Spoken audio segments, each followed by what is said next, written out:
a remarkable journalists who have done in-depth reporting, who have made careers in investigative journalism. So this is not something new which is happening here. But I think what we are lacking is kind of a support system for investigative journalists, for young investigative journalists, how to train a new generation of journalists into watchdog reporting at a time when the market pressure is pushing more and more journalists on a lifestyle stories, on a fashion stories, taking them beyond newsrooms to areas which basically end up in entertainment. So I think that is a key question we are facing here in India, here in Asia, in different parts of the world.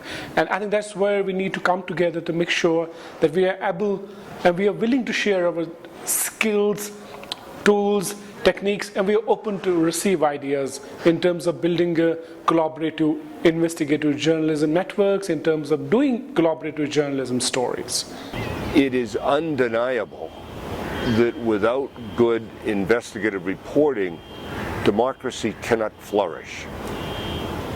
In order for democracy to work, people have to know what happens. Good reporting is what brings that information to them. And in order for democracy to work well,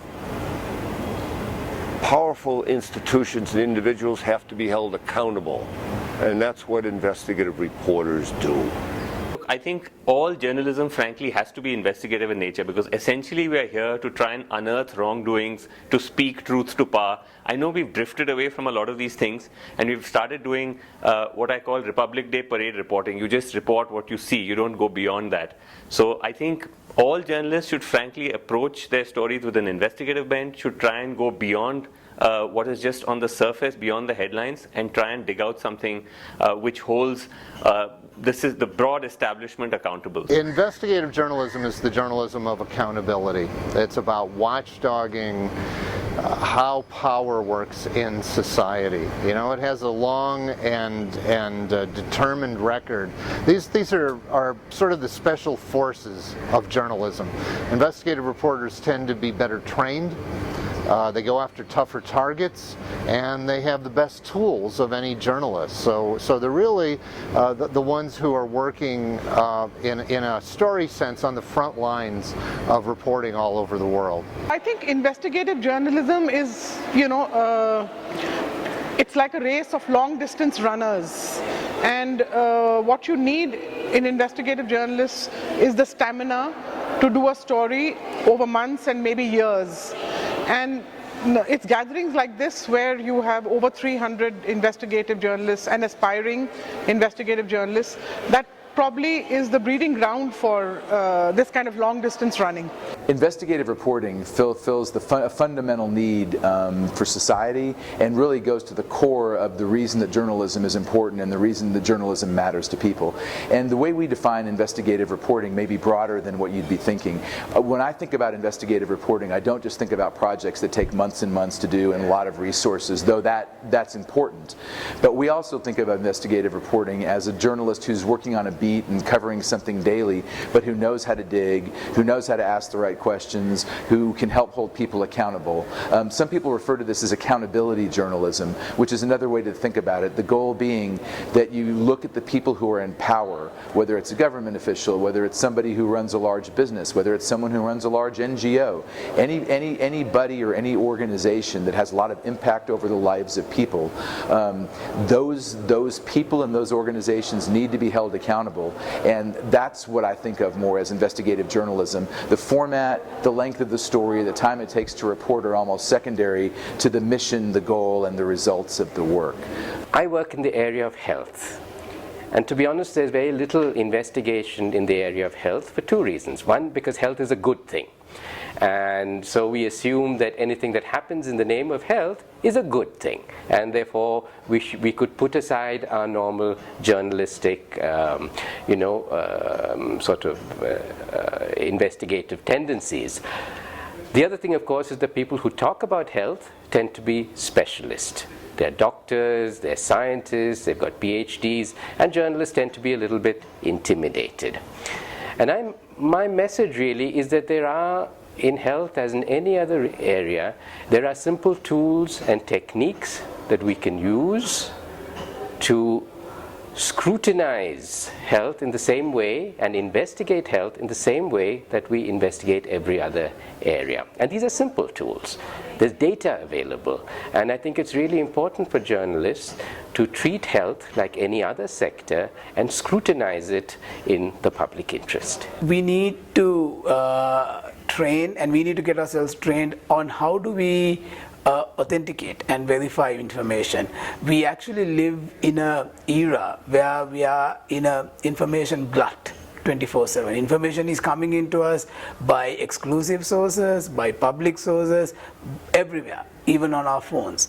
So right now, I think the main skills that are needed is, number one, to verify and authenticate information, and also to separate what is needed, what should be not included. And there's a lot of gossip and other stuff that gets published in the front pages of our newspapers, and also as the main news bulletin, that simply don't have any kind of informative value to the audience. All over South Asia, we need more and more investigative journalism, and we need more outlets to print, publish, broadcast, whether it is radio or whether it is print or whether it is online media.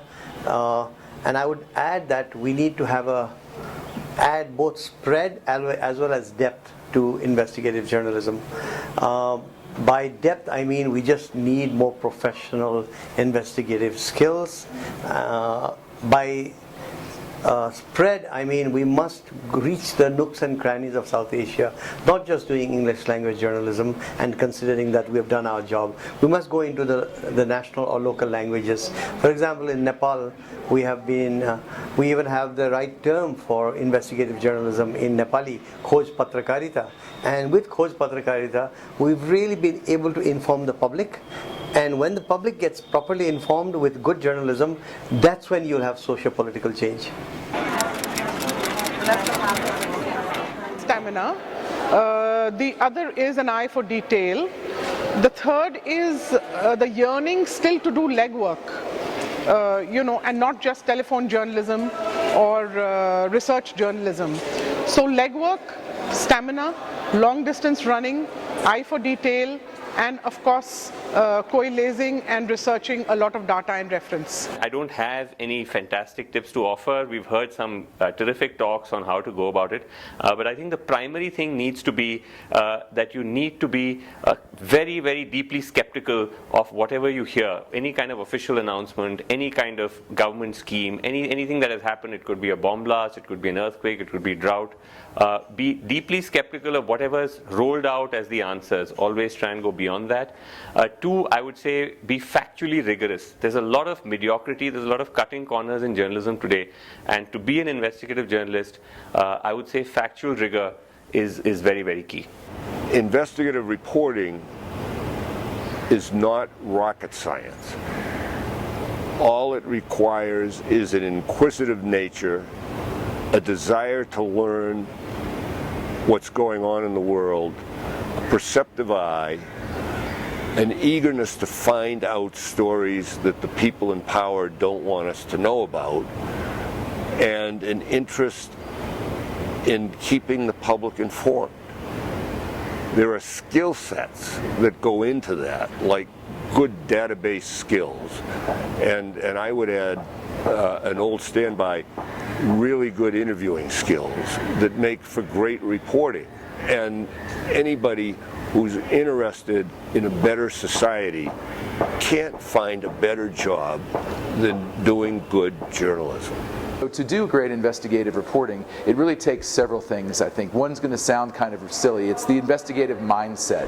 The idea that as a journalist, it's your responsibility to make people tell you what's going on, and then the willingness to fight for information, to not accept answers that don't really tell you what's going on, and to do the kind of work that holds people accountable. Having the right mindset going into an interview or going into a story can make all the difference in the world on succeeding or failing in doing a story that has impact and that matters. If you look at the root of investigation, look in a dictionary. Investigation means systematic inquiry. It's not, you're not just covering a fire and reporting on how many fire trucks and how much damage was done. You're asking, why did the fire happen? How well prepared was the fire department? Did they have good equipment? If they didn't, why didn't they have? You're asking systematic questions about what goes on in your society.